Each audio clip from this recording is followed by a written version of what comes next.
Hey everybody, Kevin Purcell for notebooks.com and gottabemobile.com, and I want to show off a new Chromebook to you. This is the Lenovo 11e Chromebook. It's actually the Lenovo Yoga 11e Chromebook, and because it's the Yoga, you can see it has the nice bend back screen that you can use in tent mode. It also works as a full back tablet. And if you like, you can even put it in stand mode like that. Now the hinge is real firm and durable, so it's one of these you got to open with two hands.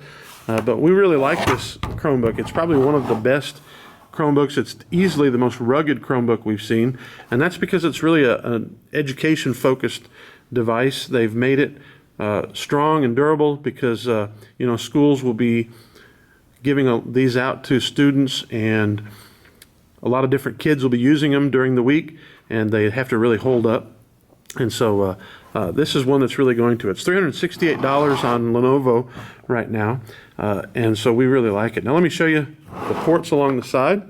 Down here we've got a micro SD card, a USB port. Here's the power connector up here. Then this is a combo mic and headphone jack. This looks like a spot where they could have put an external, a gigabit or Ethernet port. They chose not to do that. It's just kind of covered up there.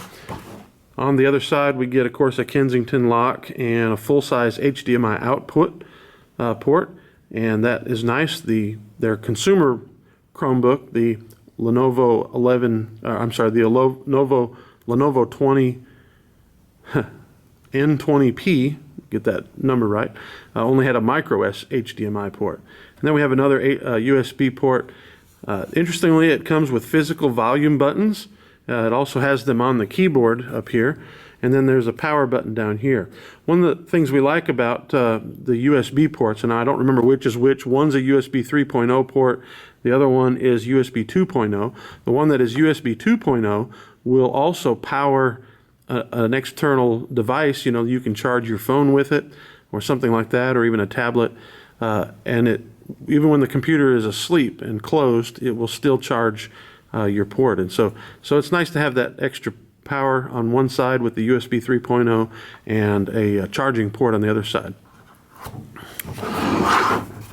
Most people will use this computer in its laptop mode, and for that reason, we take a lot of focus on the keyboard, and of course, like most Lenovo computers, this has an excellent keyboard.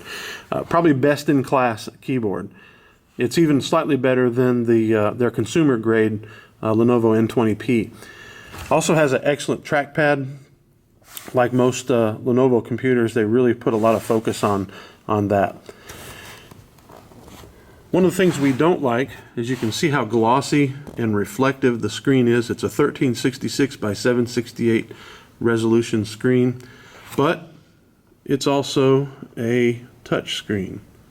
And so we'll show you that here. Go to notebooks.com and notice that it goes up and down. It has a nice feel to it. And so we really like the fact that it's a touch screen. Chrome OS is not quite really touch focused yet. They're doing a little bit better job. It works, it's acceptable, but we think that that's going to change a lot if Android and Chrome OS begin to merge like Google has promised, that they're going to start putting some Android apps on Chrome. And so we hope that that's the case, and if so, that'll be really exciting coming in the future. This computer is it has a nice hard body and nice keyboard. It has the touch screen. It's very flexible and versatile in that you can use it as a tablet. You can use it in tent mode, stand mode with the keyboard facing down, or like this as a laptop. What we don't like, unfortunately, it comes with a Bay Trail processor. Now, it's the fastest Bay Trail processor, and so there's not a lot of lag or slow down in it. It's a little faster than their consumer grade Chromebook that we've also reviewed, but it only comes with 2 gigabytes of RAM. And so if I was to open, say, 6 to 8 tabs on this thing, then it would really begin to chug along. And we wish that computer makers would, Chromebook makers would be putting 4 gigabytes in these instead of just 2. I think at $368, especially for educational users or people who want a Chromebook and they also need it in a rugged environment, this is a no-brainer. It is the best Chromebook for that setting. For people who need a very durable machine, this is the best option out. No other Chromebook matches it as far as that goes.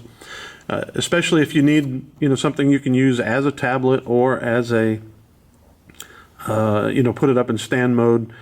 It would be great for educational users, but I think average users would love it. If I could, I would keep this thing. Unfortunately, I'll have to be sending it back to Lenovo, but I would love to hang on to it. It's a little bit heavy. It's nearly 4 pounds, 3.5 to 4 pounds, somewhere in that range. I don't remember the exact figure. And so if you want something light and extremely sleek and thin, look at their consumer grade device, or look at the Acer C720, or actually take a little while and look at the new Acers coming out. They're getting ready to come out with some new Chromebooks, which have the Integra K1 processor from NVIDIA.